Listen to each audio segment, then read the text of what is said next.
Emménager dans un nouveau pays peut être une expérience difficile. Nouvelle nourriture, nouvelle langue, nouvelle culture. Cela peut être accablant et même effrayant. Des adventistes de Corée du Sud veulent créer un lieu pour aider les personnes à s'intégrer dans le pays, pour qu'ils se sentent soutenus.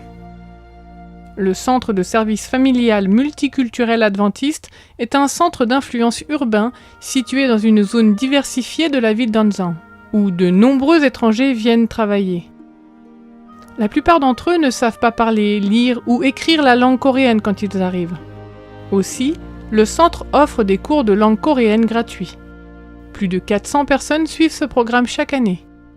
Il y a quelques années, le personnel du centre a élaboré un plan pour améliorer et étendre ses activités. Ce nouveau plan a permis d'offrir une expérience holistique aux autres membres de la communauté. Parmi les services les plus utilisés figurent les différents refuges du centre.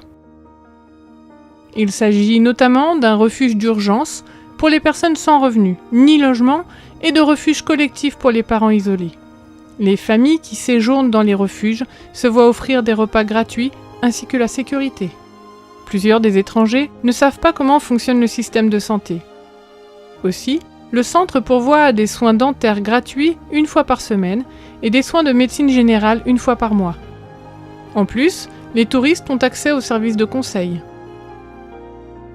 Grâce à la présence du centre dans la communauté, un certain nombre de nouvelles congrégations se sont formées dans une variété de langues. Des groupes se réunissent et pratiquent leur culte en russe, cambodgien, anglais, urdu, chinois et coréen. Ils ont été bénis avec une augmentation de 30 baptêmes en une seule année. Le centre met l'accent sur les enfants et les jeunes.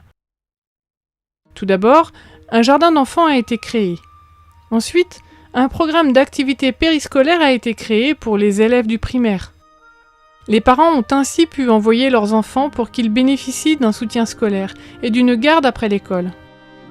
Pour les parents qui devaient travailler tard, le centre a mis en place un programme de protection nocturne où les enfants étaient surveillés jusqu'à 9h du soir. L'académie scolaire coréo-russe pour les élèves du primaire et du secondaire est particulièrement populaire. Plus de 60 élèves y sont inscrits.